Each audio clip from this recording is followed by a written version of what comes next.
Hello guys, അപ്പോൾ നിങ്ങൾക്ക് ഏവർക്കും എൻ്റെ ചാനലിലേക്ക് സ്വാഗതം. ഞാൻ ഒരുങ്ങി കെട്ടിയാണ്ടൊക്കെ എൻ്റെ അമ്മാൻ്റെ വീട്ടിൽ പോവാണ്. പിന്നെ ഈ പാക്കേജ് പറഞ്ഞാലേ എൻ്റെ മനസ്സിൽ തീയാ ഗായ്സ്. എൻ്റെ അമ്മ ഈ പാക്കേജ് പറഞ്ഞ എന്തോ ഒരു പണിയാണ്. നല്ല എന്തെങ്കിലും അങ്ങോട്ട് കാട്ടിക്കൂട്ടും. ഇനി നമുക്ക് പുറത്തിറങ്ങാം. കാറിലാണ് പോകണ്ടേ, ഒരു ധാരണമില്ല ഗായ്സ്.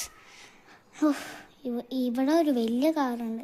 ആ കാറിൽ എന്തെങ്കിലും പോവെല്ലാം നടക്കൂല. അപ്പോൾ വേറെ 2 കാർക്ക് വേണ്ടി തരും. ഇതാ ഇവിടെ കിടക്കുന്ന 2 കാറ്. എന്തെങ്കിലും ആവട്ടെ. ഇതാ നമ്മളിപ്പോൾ അടുത്തെത്താനായി. നമ്മളിത് എത്തി. ഇതാണ് എൻ്റെ അമ്മാൻ്റെ വീട്. ഇവിടെ നല്ല തിരക്കുള്ള സ്ഥലമാണ്. ഇവിടെ കണ്ട എൻ്റെ കസിൻ അനിയനും എല്ലാവരും ഉള്ളൊരു സമയമാണ്. എൻ്റെ ഒരു ഹാപ്പി മൊമെൻ്റ് പറയണ ഇതാണ്. അപ്പോൾ താങ്ക് യു.